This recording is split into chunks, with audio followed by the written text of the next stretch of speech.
चलिए गाइस, आपकी knowledge check करते हैं। क्या मुझे बता सकते हैं कि दुनिया में माउंट एवरेस्ट की खोज से पहले सबसे ऊंचा पर्वत कौन सा था? मैं आपको 5 सेकंड का टाइम देता हूं, सोच के बताइए। चलिए गाइस, मैं आपको इसका जवाब देता हूं। इसका जवाब है माउंट एवरेस्ट। गाइस, खोज होती चाहे नहीं होती, दुनिया का सबसे ऊंचा पर्वत माउंट एवरेस्ट था, है और रहेगा। बाय द वे, आपकी नॉलेज के लिए बता देता हूं कि माउंट एवरेस्ट की ऊंचाई 8,848 मीटर है, जिसे इंडियन मैथमेटिशियन राधा नाथ सिकदर ने ही नापा था। So guys, proud to be an Indian.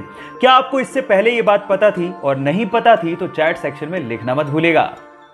मान लो कि आप बहुत ही खतरनाक जगह पे फंसे हो। वहां से बाहर निकलने के मात्र 2 दरवाजे हैं। पहला दरवाजा है डोर ऑफ डेथ, खोला तो गए। दूसरा दरवाजा है डोर ऑफ फ्रीडम, खोला तो आजाद। लेकिन आपको नहीं पता कि किस दरवाजे के पीछे क्या है। अब उन दरवाजों के आगे 2 गार्ड खड़े हैं। पहला हमेशा सच बोलता है, दूसरा हमेशा झूठ बोलता है। लेकिन आपको यह भी नहीं पता कि कौन सच्चा कौन झूठा। अब वहां से बाहर निकलने के लिए आपको यह आजादी है कि आप हर एक गार्ड से मात्र एक सवाल पूछ सकते हो। अब मेरा सवाल यह है कि आप हर एक गार्ड से क्या पूछो कि आपको पता लग जाए कि डोर ऑफ फ्रीडम यानी बाहर निकलने का रास्ता कौन सा है। 10 सेकंड का टाइम देता हूं, फटाफट से जवाब दो।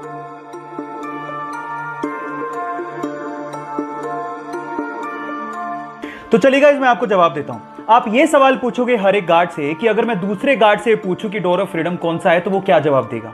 मजे की बात है कि दोनों के दोनों डोर ऑफ डेथ की तरफ इशारा करेंगे और बस उसके जस्ट अपोजिट वाला डोर डोर ऑफ फ्रीडम का है। अगर अभी भी आपको समझ में नहीं आया तो चैट सेक्शन में लिखना, मैं दोबारा बता दूंगा। कोरोना की वजह से यूएस में कैजुअलिटीज बहुत ज्यादा बढ़ गई हैं। शायद इसी वजह से वहां की एक संसद में शांति पाठ करवाया गया और ये शांति पाठ वहां के एक भारतीय पंडित राजगोपाल थूपल ने किया। ये देखिए। ओम असतो मा सद्गमय तमसो मा ज्योतिर्गमय मृत्योर्मा अमृतंगमय ओम शांति शांति शांति।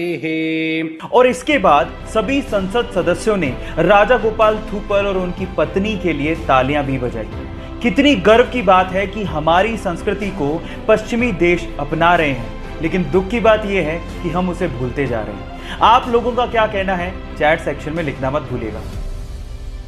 प्लास्टिक हमारे लिए, एनिमल्स के लिए, समुद्री जीवों के लिए और इस एनवायरनमेंट के लिए बहुत खतरनाक है, क्योंकि इसको यूज करने के बाद उसका क्या किया जाए ये नहीं पता, क्योंकि अपने आप से खत्म नहीं होते। अब इसका ऑल्टरनेट क्या है? साइंटिस्ट लोगों ने इसका ऑल्टरनेट निकाल लिया है, जिसे हम सोलू बैग के नाम से जानते हैं। एक्चुअली सोलू बैग कैल्शियम कार्बाइड और नेचुरल रबर के कॉम्बिनेशन से बनाया जाता है। अब ये दिखता है एकदम प्लास्टिक के जैसा है, लेकिन इसकी खास बात यह है कि जैसे यूज करने के बाद आप इसको पानी में डालेंगे, ये पानी में चुटकियों में डिसॉल्व हो जाता है। और साइंटिस्ट लोगों का यह भी कहना है कि गलती से भी वो पानी किसी ने पी लिया तो उसके लिए कोई खतरा नहीं है।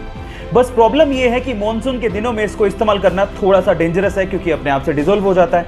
लेकिन अपनी प्रकृति के लिए हम लोग इतना कॉम्प्रोमाइज तो कर ही सकते हैं। क्या आपको पहले से बात पता थी? और नहीं पता थी तो चैट सेक्शन में लिखना मत भूलिएगा।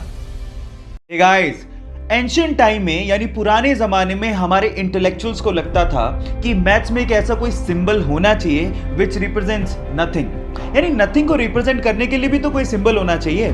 सो इसी को ध्यान में रखते हुए 5th सेंचुरी में एक इंडियन मैथमेटिशियन आर्यभट्ट ने जीरो को इन्वेंट किया। And let me tell you guys, zero का जो सिंबल दिया गया था वो हमारे पुराने मंदिरों, स्पेशली ग्वालियर के मंदिरों के दीवारों पे खुदा हुआ आप लोगों को दिख सकता है। सो गाइस, अगर आप ये सोचते हैं कि जीरो की इन्वेंशन कोई बड़ी इन्वेंशन नहीं है, तो मैं आपको आपकी जानकारी के लिए बता देता हूं, अगर जीरो इन्वेंट नहीं हुआ होता ना तो बाइनरी लैंग्वेज नहीं आती, और बाइनरी लैंग्वेज नहीं आती तो एक कंप्यूटर लैपटॉप कुछ नहीं होते। जब शून्य ना देता भारत तो चांद पे जाना भी मुश्किल था। क्या आपको पहले से बात पता थी? और नहीं पता थी तो चैट सेक्शन में लिखना मत भूलिएगा।